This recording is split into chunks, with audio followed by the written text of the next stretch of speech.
हम सबकी जिंदगी भी बड़ी अजीब है ना। बस खटते रहो खटते रहो। जैसे ही बच्चे बड़े हो जाते हैं वैसे ही जिम्मेदारियां बढ़ती जाती हैं। पहले उनको पढ़ाओ लिखाओ, फिर उनको सेट करो, फिर उनके लिए रिश्ता ढूंढो, जो कि आजकल बहुत ही कम हो गया है, क्योंकि आजकल बच्चे खुद ही अपने लिए रिश्ता ढूंढ चुके होते हैं। फिर भी शादी ब्याह आदि की व्यवस्था करने में मेहनत तो लगती ही है, और सबसे ज्यादा माँ पिता दोनों ही दिन रात एक कर देते हैं अपने बच्चों की खुशियों के लिए। मैं ज्योति, मेरे भी दो बच्चे हैं, एक बेटा और एक बेटी। बेटी की अभी हाल में ही शादी हुई है। दोनों ही बच्चे अपने अपने जीवन साथी के साथ खुश हैं। अब तक अपने वैवाहिक जीवन में मैं हमेशा काम समेटने के चक्कर में, घर चलाने व सुव्यवस्थित रखने की होड़ में और बच्चे पालने पोसने में ही जिंदगी जीती आई थी। शांति से बैठने, अपने बारे में सोचने का कभी वक्त ही नहीं मिला। हमारी शादी अरेंज मैरिज थी, पर बच्चे जल्दी हो गए थे और मैं मुंबई आ गई थी। अपने शहर में कभी ब्यूटी पार्लर नहीं गई थी। शादी के टाइम पहली बार गई थी। मैं बहुत बार कहती थी मम्मा चलो, पर मुझे लगता था कि मैं ऐसे ही ठीक हूँ। जब भी किसी पत्रिका में त्वचा की देखभाल पर कोई लेख पढ़ती तो लगता था कि ये सब खाली वक्त के चोचले हैं, या फिर उन लोगों के लिए जो मॉडलिंग करती हैं। मगर अब जिंदगी के इस मोड़ पर पहुंचकर, जब मैं दोनों बच्चों की शादियां निपटा चुकी थी, फुर्सत के क्षण जैसे मेरे आगे पीछे बिखर गए हैं। अब जब मैंने अपने खुरदरे हाथ और बिबाई पड़े पैरों को निगाह डाली तो हैरानी हुई कि इन पर तो कभी ध्यान ही क्यों नहीं गया। मैं उठकर शीशे के आगे जा खड़ी हो गई। उफ, क्या ये मैं ही हूँ? बाल किस कदर काले सफेद हो गए हैं, चेहरे की रौनक खत्म हो गई है। झुर्रियां और आंखों के नीचे का कालापन मेरी लापरवाही का संकेत है, या मैं सचमुच बूढ़ी हो गई हूँ? दिमाग पर जोर दिया तो याद आया, अगले ही दिन तो पूरे 42 वर्ष की हो जाऊंगी मैं। सोचकर उदासी की परत और गहरी हो गई। अब मैं ना बूढ़ी कही जा सकती थी और ना ही जवान। बच्चे अपने अपने ठिकाने पर जा चुके थे और नीरज अपने में ही मस्त थे। रह गई थी तो सिर्फ मैं। अपने जिंदगी के अकेलेपन का एहसास होते ही वीरानी और निराशा सी महसूस करने लगी।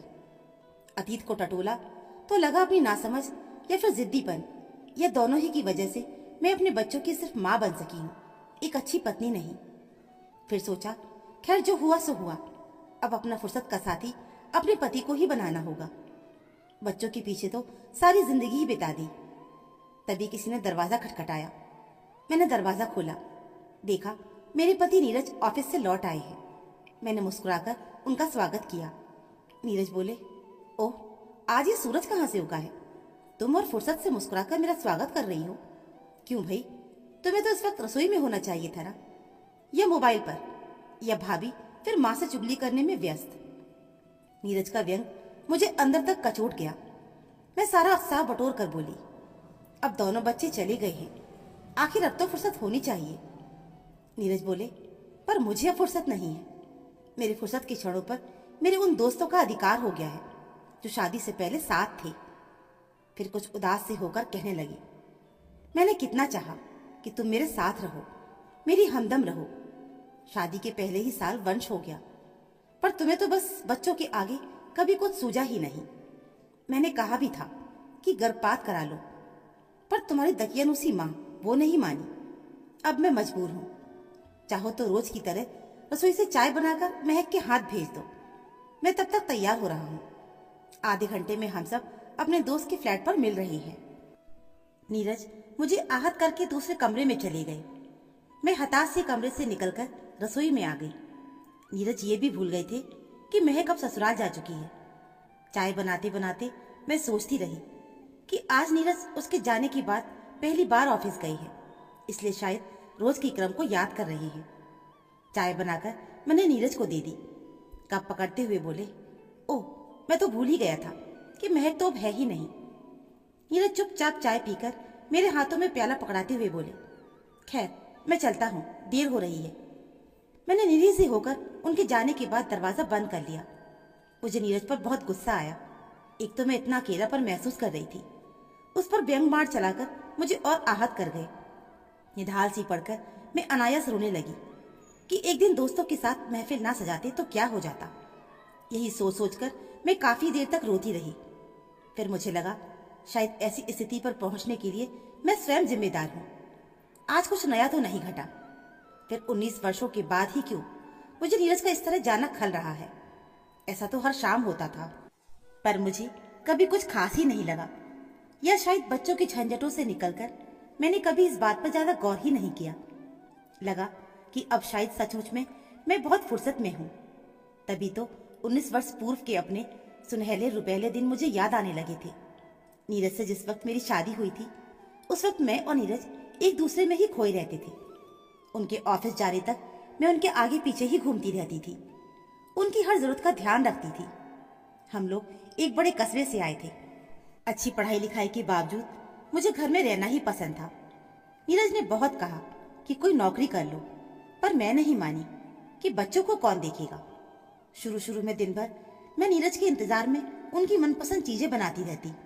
आने का वक्त होता तो सज धज कर उनका स्वागत करती।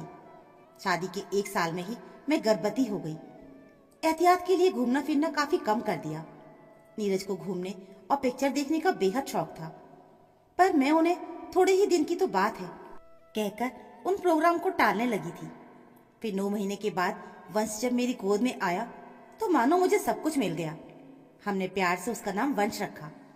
1 महीने के आराम के बाद नीरज ने पिक्चर का प्रोग्राम बनाया, तो मैंने ये कहकर मना कर दिया कि वहां वंश रोएगा, बीच में उसे दूध का वक्त होगा, वहां मैं कैसे दूध पिलाऊंगी। नीरज उस दिन मन मारकर अकेले पिक्चर देख आए थे, पर फिर ये एक दिन का क्रम नहीं रहा। मैं वंश के मुंह में धीरे धीरे फंसती चली गई और मेरे घूमने फिरने पर एकदम पाबंदी सी लग गई। जब कभी नीरज कहीं घूमने का प्रोग्राम बनाते तो मुझे लगता कि बच्चे के साथ बाहर निकलना बहुत मुश्किल है, तो मैं उन्हें मना कर देती थी। अब तो मैं उनके बताए काम भी भूल जाती थी। उनके आगे पीछे घूमना तो मैंने छोड़ ही दिया था। इस तरह वंश की देखभाल में मैं न जाने कब नीरज को खोती चली गई। इसका मुझे पता ही नहीं चला। नीरज के साथ घूमने में जो मजा आता था, उससे ज्यादा मजा मुझे वंश को गोद में लेकर निहारने में आता था। दिन भर वंश के साथ कब गुजर जाता मुझे पता ही नहीं चलता। ये भी याद नहीं रहता कि नीरज के आने का वक्त हो गया है। एक दिन की बात है, नीरज ने ऑफिस जाते वक्त मुझे पैंट शर्ट निकाल देने को कहा। उस वक्त वंश अपने नैपकिन को गीला करके रो रहा था। मैंने कहा कि वंश रो रहा है, तुम जरा अपने आप निकाल लो, तब तक मैं इसका नैपकिन बदल देती हूँ। मैं गुनगुनाती हुई वंश का काम करने लगी। नीरज ने अपने आप कपड़े तो निकाल कर पहन लिए, परंतु नाश्ते के वक्त मुझसे बिल्कुल नहीं बोले और ऑफिस चले गए। मैंने बाहर जाकर उन्हें विदा भी नहीं किया। मैंने वंश के खराब हुए कपड़े धोने के लिए शुरू ही किए थे कि नीरज ऑफिस से लौट आए। शाम के 5 बज गए थे, मुझे पता ही नहीं चला था। उलझे बालों और भीगी गाउन से मैंने दरवाजा खोला तो नीरज को फिर से गुस्सा आ गया। बगैर मुझसे कुछ बोले ही वो अंदर दाखिल हो गए। वंश भी तब तक जाग गया था। मैंने नीरज से वंश को गोद में लेने के लिए कहा तो वो बोले, मैं सारा दिन ऑफिस में काम करते करते थक कर घर आया हूँ, अब क्या यहाँ की भी नौकरी बजाऊं? तुम्हें तो अब इतनी भी फुर्सत नहीं कि अपने बाल तक संवार लो, वक्त पर कपड़े धो लो और मेरे लिए कुछ वक्त निकालो। नीरज मेरी दिन भर की व्यस्तता का लेखा जोखा लिए बगैर ही बाहर चले गए। मेरा दिल रोने को आ गया। दरवाजा बंद करके रोते रोते वंश को उठाकर मैंने उसे चुप कराया। मैं सुबह से काम करते करते थक गई थी, परंतु रात का खाना भी तैयार करना था। जल्दी जल्दी वो भी काम निपटाया और स्वयं तैयार होकर नीरज का इंतजार करने लगी। नीरज रात के 8 बजे लौटे। मुझे अनदेखा करके बोले, खाना तैयार हो गया तो लाओ, नहीं तो कल से खाना भी बाहर खा लिया करूंगा, फिर तुम्हें वंश के लिए और ज्यादा वक्त मिल सकेगा। मुझे गुस्सा तो बहुत आया, परंतु चुप रहना ही उचित समझा। मैं चुपचाप खाना परोसकर ले आई। इतने व्यंग सुनकर मेरी भूख ही मिट गई थी, पर जैसे तैसे खाना निपटाकर मैं उठ गई। नीरज ने मेरे कम खाने पर कुछ भी नहीं पूछा तो मन और भी उदास हो गया। सोचा रात के एकांत में नीरज जरूर मुझसे सॉरी कहेंगे, पर बर्तन समेटकर जब कमरे में आई तब तक नीरज सो चुके थे। उस पूरी रात मैं ठीक से सो भी नहीं सकी। आंखें बार बार भीगती रहीं।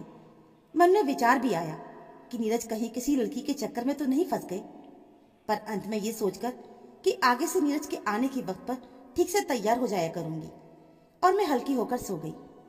सुबह जब देर से आंख खुली तो वंश बेतहासा रो रहा था। और नीरज अखबार पढ़ रहे थे। मैं झटके से उठी, वंश को उठाया और नीरज से बोली, इतनी देर से रो रहा है, क्या ये सिर्फ मेरा ही बेटा है जो आप इसकी ओर जरा भी ध्यान नहीं देते?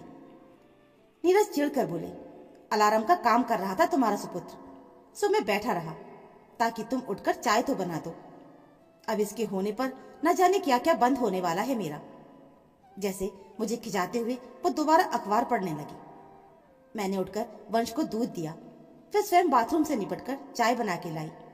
तो नीरज बोले, अब बेड टी को छोड़ो, ये नाश्ते का वक्त है, कुछ साथ में ले आती हूँ। नीरज के इस तरह के व्यवहार की क्या वजह थी, मुझे कुछ समझ नहीं आ रहा था। फिर सुबह सुबह लड़ाई करके बात बढ़ाना बेकार समझकर मैंने नीरज को घूरकर बिस्कुट का डिब्बा पकड़ा दिया और मैं खाली चाय पीकर रसोई में आ गई। नीरज के लिए लंच बॉक्स तैयार करना था। वंश को वॉकर में बिठाकर उसे रसोई में ही ले आई। झटपट से लंच तैयार किया।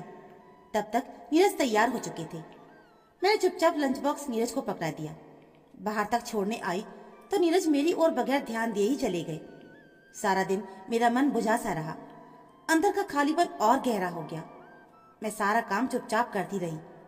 दिन में माँ को मैंने पूरी बात बताई तो उन्होंने अपनी पुरानी कहानी शुरू कर दी कि पति की सेवा ही स्त्री का धर्म है, पति को कैसे भी मना और भूलकर लड़ाई मत करना। शाम हुई तो मैं तैयार होकर नीरज का इंतजार करने लगी, मगर नीरज शाम के 7 बजे आए। मैंने अच्छी साड़ी पहनी थी, पर उसे वंश ने 3 बार गीला कर दिया था और गोदी में उछल उछल कर उसने मेरे बाल भी अस्त व्यस्त कर दिए थे। नीरज देर से आने की कैफियत दिए बगैर ही बोले, भारत की औरतों में एक बात है, बच्चों के पीछे सारी जिंदगी तबाह कर देती हैं। गीली साड़ी, उलझे बाल और मुरझाया चेहरा, बस बच्चों के बाद यही तस्वीर मिलेगी औरतों की। अरे बाहर की औरतों को भी देखो, कैसे बच्चे पालती हैं, घर का काम भी करती हैं और बाहर का भी, फिर भी फूल की तरह मुस्कुराती रहती हैं। मैं बिना कुछ कहे हिचकियां भर भर के रोने लगी। रोते रोते ही बोली, सारा दिन काम किया है, फिर सचकर आपका इंतजार करती रही। इतनी देर से आए और अब मुझे भाषण देने लगे। बच्चों के लिए बड़ी आया नौकरानी रख दी है ना आपने, जो सारा दिन फूल सा मुस्कुराता चेहरा लेकर मैं आपके आगे पीछे घूमती रहूं। बर्तन, सफाई, कपड़े, वंश की देखभाल सब मेरे जिम्मे है। आपको तो सिर्फ बातें बनानी आती हैं।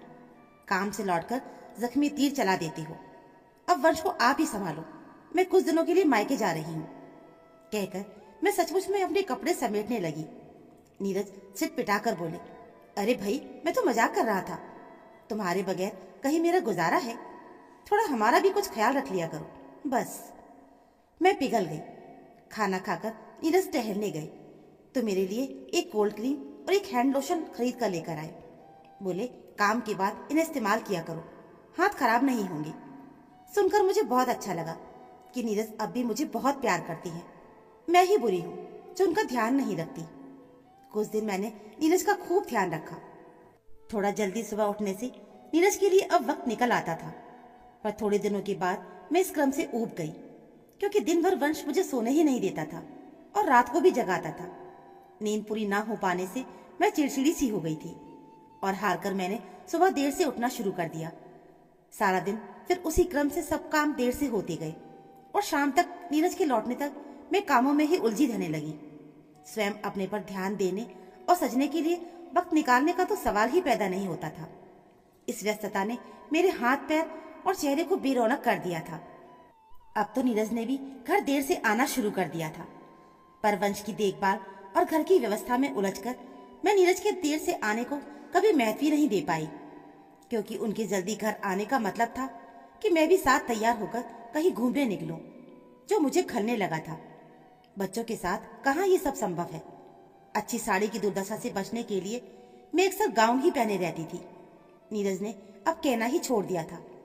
मैंने भी कभी ये जानने की कोशिश नहीं की कि नीरज घर क्यों देर से आते हैं। वंश अब 3 साल का हो गया था। काम कुछ कम होता कि इससे पहले ही महक पैदा हो गई और फिर मैं उसी क्रम में उलझती चली गई। घर, बच्चे और मैं, ना जाने कब सुबह होती और कब रात। काम खत्म होने का नाम ही नहीं लेते थे। बच्चों के मुंह में अटकी मैं सारा दिन उनके आगे पीछे घूमकर खाना पीना दिया करती। नहीं खाते तो हाथ से खिलाती थी। नीरज सुबह ऑफिस जाते तो रात को 7-8 बजे ही घर लौटते थे और फिर खा पीकर वो सो जाते थे। कभी कभी मैं रोज के क्रम से ऊब कर कुछ मनोरंजन चाहती थी। छुट्टी वाले रोज नीरज को बच्चों के साथ कहीं पिकनिक पर चलने को कहती तो वो बगैर कुछ बोले ही हंसकर अकेले ही बाहर चले जाते थे। मैं उदासी से ऊबकर बच्चों से ही दिल बहला लेती थी। नीरज रात को लौटते तो थके थके से और चुप चुप से।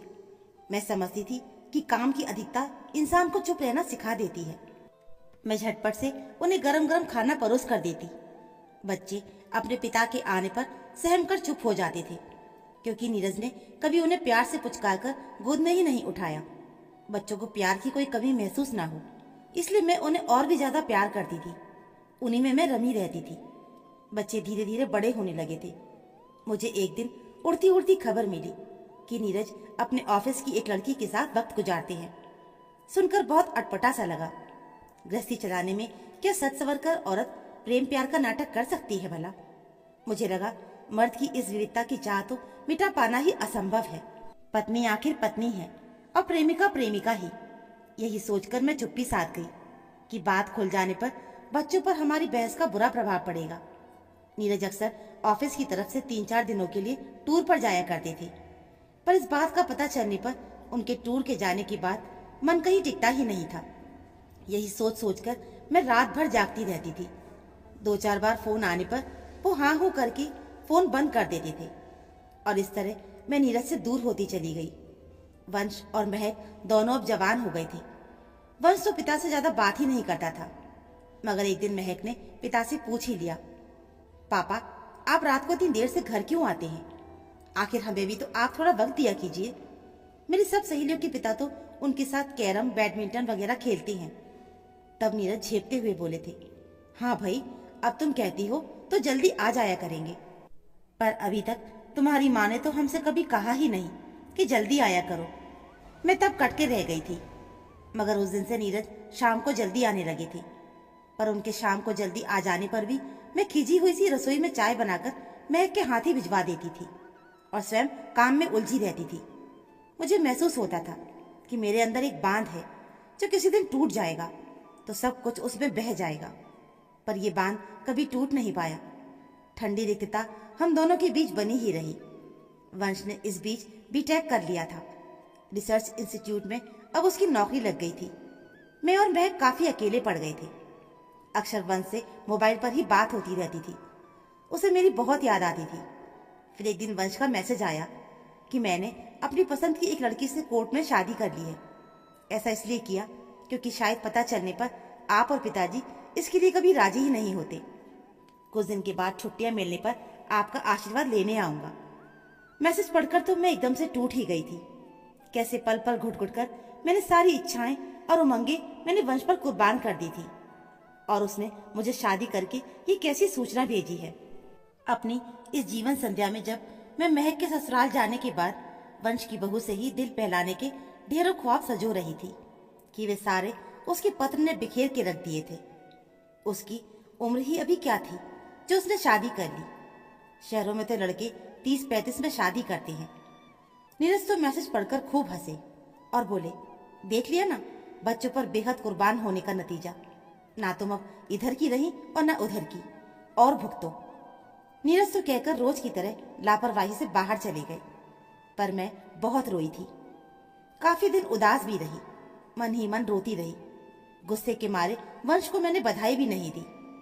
महक उन दिनों मेडिकल की पढ़ाई कर रही थी। अब जिंदगी के इस पड़ाव पर आकर मैं अकेली रह गई थी, तो इसके लिए मैं किसको दोषी देती? शायद इसमें नीरज का कम और मेरा दोस्त ज्यादा था कि तभी किसी ने दरवाजा खटखटाया। मैं अपने में लौट आई। नीरज घूम कर लौट आए थे। मुझे उदास देखकर बोले, क्यों भाई ये उदासी कैसी है? अरे हाँ, मैं तो तुम्हें शाम को बताना ही भूल गया। मैं खाना खाकर आया हूँ, तुम खा लो। फिर जरा मेरी तैयारी करनी है। 3-4 दिन के लिए ऑफिस की तरफ से मुझे कल दिल्ली जाना है। कहकर वो स्वयं भी अपना सामान अटैची में रखने लगे। मैं असमंजस में पड़कर सामान रखवाने लगी कि मैं अकेली कैसे रहूंगी। खैर, मैंने खाना यूं ही समेट के रख दिया था। भूख न जाने कहाँ उड़ गई थी। सुबह मैंने उन्हें विदा किया, पर अब मैं उदास नहीं थी। सोचा जैसे भी हो, जो गुजर गया मुझे उसे लौटाना ही होगा। नीरज के साथ हर पल गुजारने के लिए उनके मन मुताबिक बनना ही होगा। मैं पास के एक ब्यूटी सैलून में गई और बालों से लेकर पैरों तक का ट्रीट कराया। कुछ हजार का बिल भी आया, पर मुझे संतोष था कि मैं सही कर रही हूँ। फिर पता ही नहीं चला कि 4 दिन कैसे गुजर गए। आखिर नीरज टूर से वापस लौट आए थे। दरवाजा खुलते ही मुझे देखकर वो हैरान हो गए। मैं उनसे लिपट कर बोली, मैं भूल गई थी कि जीवन साथी ही होता है। हम दोनों की जीवन संध्या अब करीब है। जिंदगी के इस पड़ाव पर हमें एक दूसरे की सख्त जरूरत है। अब से मैं हर पल तुम्हारी ही हूँ। ये सुनकर नीरज ने हाथ की अटैची नीचे रखकर मुझे गर्मजोशी से अपने गले से लगा लिया। तो दोस्तों, ये थी हमारी आज की कहानी। यदि आपको हमारी कहानी अच्छी लगी हो तो प्लीज वीडियो को लाइक और चैनल को सब्सक्राइब जरूर कर लीजिएगा। मिलते हैं फिर एक ऐसी नई कहानी के साथ। कहानी सुनने के लिए आप सभी का बहुत बहुत धन्यवाद।